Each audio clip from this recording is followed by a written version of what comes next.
जो संस्था मैं चलाती हूँ उसका नाम है एक प्रयास। वो मंदबुद्धि बच्चों की संस्था है। उसको अब 25 साल हो गए हैं। मेरे बच्चे जब थोड़े बड़े हो गए थे और हॉस्टल चले गए थे तब मैंने ये संस्था शुरू की थी। मम्मी हमेशा मुझे सपोर्ट करती थी, कहते समीरा तू कर, कुछ घर बैठने का कोई ज़रूरत नहीं। हम तीनों डॉटर इन लॉज को मम्मी का हमेशा सपोर्ट रहा है, मेरी मदर इन लॉ का। श्री राम मंदिर एक इतिहास है क्या भारत के लिए? आपको स्पेशल इनविटेशन आया था, किसने भेजा, कब आया और क्या वहाँ पर के? मेरे को दिसंबर में ये इनवाइट आया था। मैंने सीरियसली नहीं लिया, मैं सोचा चलो देखेंगे। और मुझे ये नहीं पता था कि इनवाइट सिर्फ मेरे नाम का था। मैंने कहा फैमिली के हस्बैंड और मेरे नाम का है। हस्बैंड ने कहा नहीं जा सकते, पर फिर मिस्टर यश गिरी आए यहाँ पे और उन्होंने कहा जी इनवाइट सिर्फ आपके नाम का है तो आपको ज़रूर जाना चाहिए। तो मेरी मदर इन लॉ ने भी कहा समीरा आप जाओ, पर थोड़ा सा उनको लग रहा था कि अकेली जाएगी। मैं कहा वो फिक्र मत करो, भगवान मेरे साथ है, मैं जाऊँगी।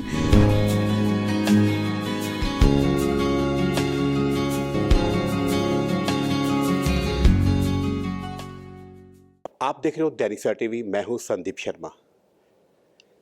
महिला एम्पावरमेंट की बात अक्सर सुनने और देखने को मिलती है, लेकिन अगर महिला एम्पावरमेंट की बात करें तो शहर की यानी कि देश की वो महिलाएं जिन्होंने देश के लिए, अपने राज्य के लिए वो मुकाम हासिल किए जिसके लिए उनके माता पिता या अगर वो बेटी, उस देश की, उस राज्य की बेटी अगर शादीशुदा है उसके ससुराल में उसकी क्या अहमियत और क्या उसकी इज्जत होती है, ये तो हम आज उस महिला से आपको मिलाकर रूबरू कराएंगे और वही महिला सशक्तिकरण की बात आपके सामने वो सच साबित होगा। क्योंकि आज के दौर में देश की महिलाएं और लड़कियां उस बुलंदियां पर पहुंच चुकी है। शायद आज वो जो पुरुष है वो उनसे थोड़ा पीछे भी हैं, लेकिन कहीं ना कहीं आज की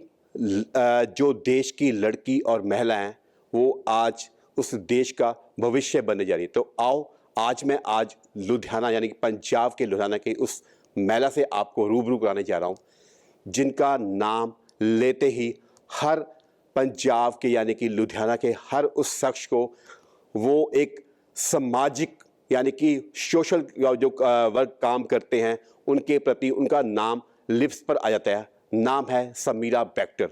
बैक्टर एक, मैं बताता हूँ, क्रीमिका बैक्टर एक कंपनी है लुधियाना की जिसमें काफ़ी एक रिनॉल्ड कंपनी है और काफ़ी देर से इस लाइन में वो लोगों के लिए हमेशा ही सोशल काज भी करते रहती। तो आओ मिलाता हूँ आपको समीरा बैक्टर से। स्वागत है आपका दैनिक सवेरा में। जय श्री राम। एक इतना बड़ा अंपायर है बैक्टर, क्रीमिका बैक्टर का एक बड़ा नाम चलता है देश के, पंजाब में भी, लुधियाना में भी, और इसके अलावा आप मैरिड हैं, आपके बच्चे भी हैं और इतने समय में एक आप सोशल कॉज करते हैं। सबसे पहले ये बताइए क्या नाम आपकी संस्था का और कैसे टाइम निकालते हो? जो संस्था मैं चलाती हूँ उसका नाम है एक प्रयास। वो मंदबुद्धि बच्चों की संस्था है। उसको अब 25 साल हो गए हैं। मेरे बच्चे जब थोड़े बड़े हो गए थे और हॉस्टल चले गए थे तब मैंने ये संस्था शुरू की थी। और साथ ही साथ मैं योगादा सत्संग सोसाइटी ऑफ इंडिया की मेंबर भी बन गई। वो एक मेडिटेशन है जो परमहंस योगानंदा जी चलाते हैं, तो वहाँ पे भी मुझे 25 साल हो गए, इधर भी 25 साल हो गए हैं। और स्कूल संस्था चलाती हूँ, साथ में जो योगानंदा जी का यहाँ पे मेडिटेशन सेंटर है उसको भी मैं ध्यान रखती हूँ। ये भगवान की कृपा है कि उन्होंने मुझे ये काम दिया है। कैसा समय कैसे निकालते हो? इतना बड़ा अंपायर है हाँ, कि आज के दौर में इतने लोगों के पास समय नहीं होता। कैसे निकालते हो उन लोगों के लिए, स्पेशल उन बच्चों के लिए, मंदबुद्धि बच्चे जैसे बताया आपने, स्पेशल नीड्स जो बच्चे होते हैं, कैसे समय निकालते हो और कैसे हेल्प होती है उनकी? मैं काम नहीं करती बिज़नेस में बिल्कुल भी, थोड़ा बहुता कर लेती हूँ अगर ज़रूरत पड़ती है, पर मेनली मैं जाती हूँ एक प्रयास में, क्योंकि मुझे वो बच्चे बहुत प्यारे लगते हैं। एंड वो मुझे ना माँ समान या फ्रेंड समान जो भी है, मैं पहुँचती हूँ तो वो मेरे साथ डांस करना चाहते हैं, मेरे साथ बात करना चाहते हैं। तो वहाँ जाके जो संतुष्टि मिलती है ना, यहाँ वहाँ घूम के नहीं मिलती। सो मेरा जो टाइम एक्स्ट्रा होता है, मैं एक्स्ट्रा क्या, मैं रोज़ ही हर दूसरे दिन चली जाती हूँ बच्चों के पास रहने के लिए, पर थोड़ा उनको भी देना पड़ता है टाइम कि प्रिंसिपल अपना काम कर सके। और बाकी हफ्ते में 2 बारी मैं मेडिटेशन सेंटर भी जाती हूँ। एंड भगवान की कृपा से सब हो जाता है, टाइम निकालने की बात होती है, सब हो जाता है। आपने टाइम निकालने की बात भी, टाइम निकाल सब कुछ हो जाता है।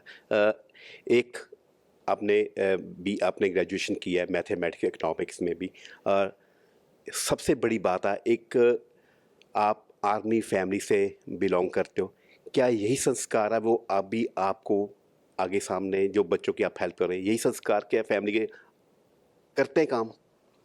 हाँ, फैमिली में लाइक बीइंग आर्मी बैकग्राउंड से ना फादर ने हमेशा कहा है कि आप कर सकते हो। एंड कभी हमें ये नहीं कहा कि दिस इज़ नॉट पॉसिबल। सब कुछ करवाया है उन्होंने कि इंडिपेंडेंट हो और लोगों की सहायता करो। तो वो जो इंडिपेंडेंस आती है और वो जिसको कहते हैं जुनून है काम करने का, मदर को भी देखा है विडो वेलफेयर्स के लिए काम करते हुए, वॉर विडो वेलफेयर लेडीज़ के लिए काम करते, तो वहाँ से ये संस्कार आ जाते हैं कि लोगों की हेल्प करनी चाहिए। कैसे लगता है क्या इतने बड़े आपके समय दौर में लड़कियों को ज़्यादा बाहर घर से बाहर निकलने नहीं देते, क्योंकि उस दौर था। आज के दौर में बेशक महिला, आज के हमारे जो राष्ट्रपति वो भी एक महिला है, कैसा वो दौर और इस दौर में कितना अंतर है? देखिए, मुझे कोई प्रॉब्लम नहीं हुई। मेरी mother in law was the first lady of Ludhiana who was working, Mrs Rajni Bector. Mummy हमेशा मुझे सपोर्ट करती थी, कहते समीरा तू कर कुछ, घर बैठने का कोई ज़रूरत नहीं। हम तीनों डॉटर इन लॉज़ को मम्मी का हमेशा सपोर्ट रहा है, मेरी मदर इन लॉ का। तो हमें कभी वो फ़ील नहीं हुआ कि हम लड़की हैं तो हम नहीं कर सकते। हमें ये था ही नहीं कि घर बैठने की ज़रूरत नहीं है, जितना करना है करो, बाकी तुम अपना काम करो या जो आपकी हॉबी है उसको फ़ॉलो करो। एक बात एक आपके लिए हमें भी पता चला, श्री राम मंदिर एक इतिहास है क्या भारत के लिए? राम लल्ला जी का मूर्ति प्राण प्रतिष्ठा, आपको स्पेशल इनविटेशन आया था, किसने भेजा, कब आया और क्या आप वहाँ पर गए? मेरे को दिसंबर में ये इनवाइट आया था। मैंने सीरियसली नहीं लिया। मैं सोचा चलो देखेंगे। और मुझे ये नहीं पता था कि इनवाइट सिर्फ मेरे नाम का था। मैंने कहा फैमिली के हस्बैंड और मेरे नाम का है। हस्बैंड ने कहा नहीं जा सकते। पर फिर मिस्टर यश गिरी आए यहाँ पे और उन्होंने कहा जी इनवाइट सिर्फ आपके नाम का है तो आपको ज़रूर जाना चाहिए। तो मेरी मदर इन लॉ ने भी कहा समीरा आप जाओ। पर थोड़ा सा उनको लग रहा था कि अकेली जाएगी। मैं कहा वो फ़िक्र मत करो, भगवान मेरे साथ है, मैं जाऊंगी। और वहाँ जाके मुझे बहुत अच्छा लगा। एंड मुझे ये इनविटेशन कार्ड आया था मेरे नाम पे एंड फ्रॉम प्राइम मिनिस्टर के ऑफिस से, और मुझे बहुत खुशी लगी। मुझे ये नहीं पता कि भगवान ने मुझे कैसे चूज़ किया, पर चूज़ किया, मैं गई। बहुत आनंद आया वहाँ पे। वातावरण उनका बहुत अच्छा अरेंजमेंट था, वातावरण बहुत पॉजिटिव था। और जब वो प्राण प्रतिष्ठान की जो स्थापना अंदर कर रहे थे, पूजा कर रहे थे, इतने अच्छे वहाँ पे वाइब्रेशंस थी और वो कि मैं बस बैठ के ना उसको अपने अंदर लेती रही कि मैं वो ले लूँ अपने अंदर, इधर उधर देखने के सिवाय। और सब लोग आराम से बैठे थे, कोई धक्काबाजी नहीं था, सब ने एंजॉय किया। और जो वहाँ पे सिंगर्स थे और जो गा रहे थे, वो आपके रोम रोम में ना हर शब्द जा रहा था। बहुत सुंदर वातावरण था। पर अब देखिए मोदी जी ने राम की तो स्थापना तो कर दी है, पर अब कहते हैं जी राम राज आ गया है। हम लोगों को सिर्फ हाँ, हम सबको एक तो पंजाब के मैं रिक्वेस्ट करती हूँ सबको जाके वहाँ पे मत्था टेकना चाहिए एक बारी। दूसरी बात है आराध्य हैं, भगवान आराध्य हाँ, हैं। आराध्य है, सबके आराध्य हैं। तो राम राज्य की आपने बात की है, राम राज्य का एक्चुअली एक्चुअली उसका असली अर्थ क्या है? राम, भगवान राम ने क्या हमें उपदेश दिए, और क्या भगवान जो उनके पिताजी दशरथ थे, क्या उनकी फैमिली, क्या उसका मतलब क्या था हम लोगों के लिए सनातन धर्म के, या ये भारत लोगों के लिए क्या उसका उद्देश्य क्या है? देखिए हमने मोदी जी ने कहा राम राज शुरू हुआ। राम राज शुरू होने का मतलब ये है कि हमें राम जी की जो उनकी और उनके परिवार की जो वैल्यूज़ थी वो हमें फॉलो करनी चाहिए। अब जैसे राम की जो फैमिली थी वो 4 भाई थे, बहुत प्यार था सब में बहुत प्यार था। माँ बाप की वो सुनते थे। जब दशरथ जी ने कहा राम जी को कि आपने वनवास जाना है, उन्होंने बिना कुछ कहे चले गए क्योंकि उन्होंने अपने बाप की बात सुनी। वैसे ही उनके भाइयों ने उनका राज संभाला ये नहीं कि चले गए तो हम राजा बन गए। भरत जी ने उनका राज संभाला, छोटा भाई उनके साथ गया, वापस आए और राम जी ने क्या किया? राम जी ने जहाँ पे भी गए उन्हें कोई छूत छात नहीं की। शबरी और केवट की दोनों अछूत जाति के थे, दोनों को उन्होंने गले लगाया। ठीक है ना? तो हम लोगों को जो सीखना चाहिए कि ये जाति, छूत अछूत, ये हमें सब कुछ छोड़ के हमें सत्य, धर्म और अपने विकास के लिए चलना चाहिए आगे। और एक चीज़ मैं कहना चाहती हूँ, जो आजकल लोगों को ध्यान नहीं आता, बट मैं पेरेंट हूँ और मैं ये बच्चों के साथ काम करती हूँ। हमारे हमारे देश क्या, सब जगह ही यही चलता है कि जो बच्चे हैं ना, उनको माँ से प्यार मिलता है, माँ उनके लिए काम करती है, वो ठीक है। पर जो उनको बेसिकली जो वो सब काम करते हैं, वो अपने पिता के लिए करते हैं कि पिता की प्रशंसा मिले। और हमारे पिता जो है ना, वो सोचते हैं अगर हम बेटे या बेटी की प्रशंसा करें, वो बिगड़ जाएंगे। पर मैं एक चीज़ सबसे कहना चाहती हूँ कि जब पिता अपने बच्चों को प्यार दिखाता है और प्रशंसा करता है, वो उनको प्रोत्साहित करती हैं कि हम और अच्छा करें। और यही बात थी राम जी की और उनकी फैमिली में भी। क्या आज के दौर में ये बातें हो रही हैं? क्या आज के दौर में जो इतना फास्ट समय दौर चल रहा है, लोग मोबाइल में इतने मसरूफ़ हो गए हैं, क्या लग रहा है आपको आज के दौर में ऐसा समय है या हो सकता है ऐसे? हमें करना चाहिए। हमें ये मोबाइल छोड़ के अपने बच्चों के साथ बाहर जाना चाहिए, पिकनिक पे जाना चाहिए, सैर पे जाना चाहिए। क्योंकि क्या हो गया, हम बस मोबाइल के रह गए हैं। हमारे पास लोगों के साथ हमारे पास टाइम नहीं है बात करने की या शेयर करने की। तो ठीक है, बहुत अच्छी बात है, हमारे पास मोबाइल्स हैं, इंटरनेट है, हम सबको मिल सकते हैं। पर हमारे को दिन में, इनफैक्ट हमें दिन में ऐसे लगाना चाहिए, जैसे हम बचपन में हमारे शाम को फादर के साथ होता था, 1 घंटा हम लोग शाम को लॉन में बैठते थे और अपना कोल्ड ड्रिंक, नींबू पानी सब पीते थे, साथ में म्यूज़िक चलता था, तो वो फैमिली टाइम होता था। वो फैमिली टाइम हमारे को अपने बच्चों को आज भी देना चाहिए, क्योंकि जब बच्चों में कोई प्रॉब्लम होगी, अगर आप उनके साथ टाइम बिताएंगे विदाउट फ़ोन, विदाउट इंटरनेट, तभी वो आपके साथ कुछ बताएंगे। नहीं तो वो अंदर ही रहेंगे और लोगों को ढूंढेंगे जो उनकी बात सुनेंगे। इसलिए हमारे जो बच्चे इधर से उधर जा रहे हैं, क्योंकि उनको फैमिली में वो लिसनिंग ईयर नहीं मिल रहा, सुनने वाला नहीं मिल रहा। और माँ बाप को ये बहुत ज़रूरी है कि अपने बच्चों को सुनो, बाकी तो सब कुछ चलता रहता है। अपने बच्चों को अच्छा बनाओगे तो भविष्य अच्छा बनेगा, हमारा देश अच्छा बनेगा। आज के दौर में लड़के और लड़कियों में क्या डिस्क्रिमिनेशन की कभी बात होती या वो समय है, या कभी-कभी लगा, कभी आपको लगा भी अब भी वो लड़का-लड़की में डिस्क्रिमिनेशन की बात होती है? नहीं, वो होती है हमारे वो, पर हमारे को ये है कि हम लोगों ने क्या कर दिया, हमने अपनी लड़कियों को बहुत आगे बढ़ा दिया है, पर हमने अपने लड़कों को भी सिखाना है कि लड़कियों की इज़्ज़त कैसे करनी है। ये भी हम लोगों का फ़र्ज़ बनता है कि हम अपने बच्चों को, लड़कों को सिखाएं कि ये लड़की है, ये आप जितनी है तो आपने उसको उतनी ही इज़्ज़त देनी है, बेशक वो मदर हो, सिस्टर हो, वाइफ़ हो। तभी ये हम लोग इकट्ठे चल सकते हैं। और मैं एक चीज़ कहना चाहती हूँ, जो हमारी नई पीढ़ी है जिसमें एक दूसरे के साथ अलग होने का बड़ी जल्दी होता है, डाइवोर्स करना है, कि देखिए एक दूसरे को जानने में, पहचानने में समय लगता है, दोनों को समय लगता है। तो आप समय लगाइए, अपने ऊपर एक दूसरे को समय दीजिए और थोड़ा गाड़ी चलने दीजिए और देखिए कि गाड़ी चल पड़ती है। बिल्कुल सही बात। आपके ज़माने, यहाँ पहले पुराने दौर में जॉइंट फैमिली होती थी, प्यार भी होता था। बेशक उस वक्त मोबाइल नहीं थे, लेकिन जॉइंट फैमिली थी। तो कभी लगा वहाँ उस दौर में कभी डाइवोर्स की ऐसी कभी प्रॉब्लम आती? इस दौर में क्या ऐसी मेन चीज़ है जो फैमिली को इंडिविजुअल अलग-अलग कर रही है, न्यूक्लियर फैमिली हो रही है? सी न्यूक्लियर जॉइंट फैमिली का बड़ा मज़ा आता था। मैं जॉइंट फैमिली में रही हूँ। जॉइंट फैमिली में फिर जैसे फैमिलीज़ बड़ी होती हैं तो अलग अलग आपको अपना जैसे आशियाना बनाना पड़ता है, तो वो भी अच्छा है। पर बेसिकली हमारा ये है कि हम लोगों में इम्पेशेंस बहुत आ गई है, हम पेशेंट नहीं हैं। अगर हम एक दूसरे के साथ पेशेंस को क्या कहेंगे आप, ठहराव हाँ, ठहराव नहीं है, हमें एक दूसरे की बात सुनने की आदत नहीं है, हमें सोचते हैं हम ही ठीक है, अगला बंदा नहीं है। अगर हम एक दूसरे को समझने की कोशिश करेंगे तभी हम आगे चल सकते हैं, और फैमिलीज़ भी वैसे ही आगे चल सकती हैं। कभी भी ज़िंदगी एक लहर की नहीं होती, फिर वो कह देते हैं ना बोरिंग होती है।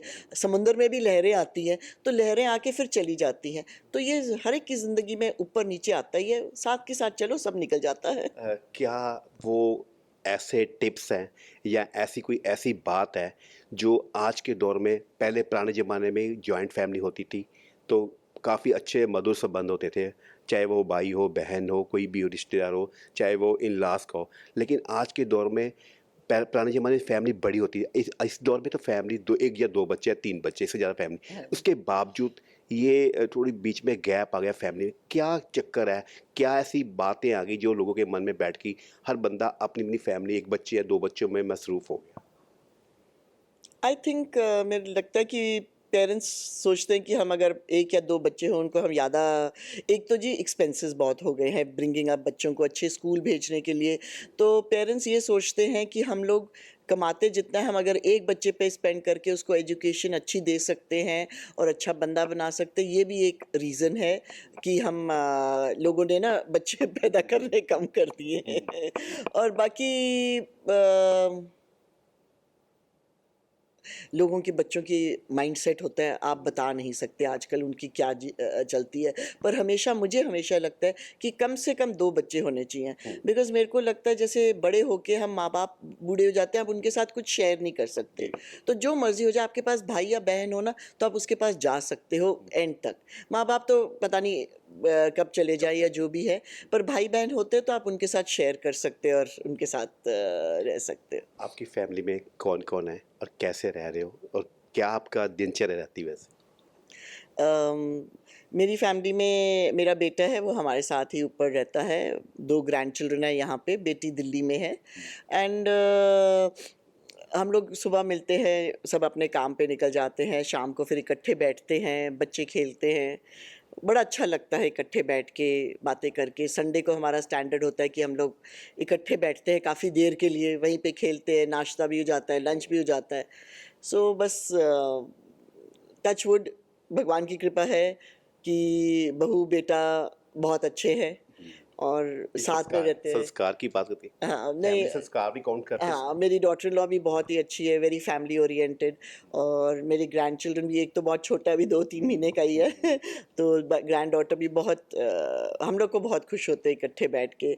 और जब मम्मी आ जाते हैं, मेरी मदर इन लॉ आते हैं कभी-कभी, तो वो भी जब आते हैं तो हम लोग सब बैठे रहते हैं कि जाओ मत आप, हम बैठ रहते हैं। एक बात आपने पहले कही है, वही हर पेरेंट्स को, यानी कि खास के फादर को अपने बच्चों की बात या उनके साथ कुछ समय उसका टाइम स्पेंड करना चाहिए, उनसे बात करनी चाहिए, उनको अप्रिशिएट करना चाहिए।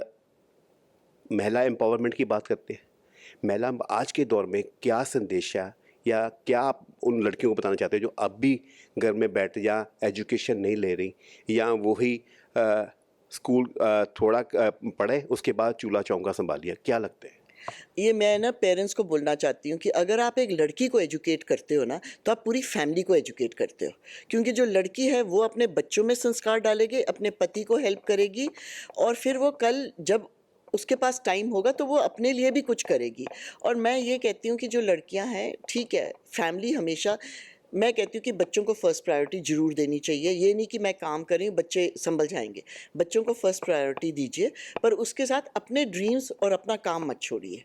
ये हम लोगों को, और ये भगवान ने ऐसे बनाया है कि हम औरतें ये बैलेंस कर सकती हैं। जाते-जाते मैं एक सवाल और मेरा लास्ट में, एक प्रयास है, आपने एक एनजीओ चलाई हुई है, एक बहुत वो मंदबुंदी बच्चे, आपने पहले बोला उनके पास जगह एक शांति मिलती है, वो भी आपको एज ए मदर, आपको सिस्टर कैसे भी मानते होंगे, कैसे सुकून मिलता है और क्या संदेशा आज के पंजाब के लोगों के लिए या देश के लोगों के लिए भी, क्या हमें इन लोगों के लिए समय, चाहे लोग सोचते हैं हाई हम फैमिली में बिलोंग करते तो हम अपने बिजनेस में मसरूफ़ रहें, लगता है भी आज के समय में इन बच्चों के लिए समय? देखिए, मेरा ये मानना है कि सोसाइटी ने मुझे इतना दिया है, तो हमारा फ़र्ज़ भी बनता है कि हम सोसाइटी को दे सकें वापस। और जैसे मैंने, हमारे स्कूल में कोई 30 या 35 बच्चे हैं, पर मुझे लगता है हर बच्चे के साथ 10 लोग इन्वॉल्वड हैं घर में। तो अगर मैं एक बच्चे को खुशी देती हूँ, तो मैं 10 लोगों में वो खुशी बाँट रही हूँ। तो मेरा मानना है कि जब हमें भगवान ने इतना कुछ दिया है, तो हमें भी आगे बढ़ के वो खुशी लोगों में बाँटनी चाहिए। अगर सब ऐसे सोचें, तो आप देखिए कि सब जगह खुशी-खुशी होगी, कहीं गम ही नहीं होगा। Thank you. ये थे समीरा वेक्टर, ये वो शहर की हस्ती हैं जिन्होंने इतने बड़े एम्पायर के बावजूद भी उन मंदबुद्धि बच्चों के लिए, यानी कि एक प्रयास इनकी एनजीओ संस्था काफ़ी सालों से चला रहे हैं और आज भी उन बच्चों के लिए ज़्यादा समय, आपने सुना भी, जितना समय वो उन बच्चों के लिए लगाते हैं, अगर हर देशवासी, हर नागरिक शहर का ऐसे सामाजिक कार्य करें और इसके साथ ही जो अपनी फैमिली की बात है, आपने जो खास कर पिता की बात की है, पिता अपने बच्चों को प्रोत्साहित करें तो आने वाले समय में उस फैमिली की एक अलग ही पहचान होगी। इसके साथ ही सोशल काज की बात की है मैडम समीरा बैक्टर ने। अगर लोग इन लोगों जैसे जो वो लोग हैं जो समाज में नीडी लोग हैं, उनकी हेल्प करें तो एक अलग सा सुकून मिलेगा। तो ऐसे जो लोग होते हैं वो एक देश का आइकॉन बन जाते हैं। तो सेम समीरा बैक्टर आज पंजाब के लिए भी एक आइकॉन है उन लोगों के लिए जो समय निकाल कर उन लोगों के लिए हेल्प करते हैं और स्पेशली महिला एम्पावरमेंट की बात की है और एक बड़ा अच्छा संदेश दिया है समीरा बैक्टर जी ने। भाई अगर कोशिश करो भी अपनी लड़की को ज़्यादा उनको एजुकेशन हो कि लड़की ही आने वाले उस परिवार का एक फ्यूचर है। कैमरामैन बॉबी के साथ संदीप शर्मा, दैनिक सवेरा टीवी, लुधियाना।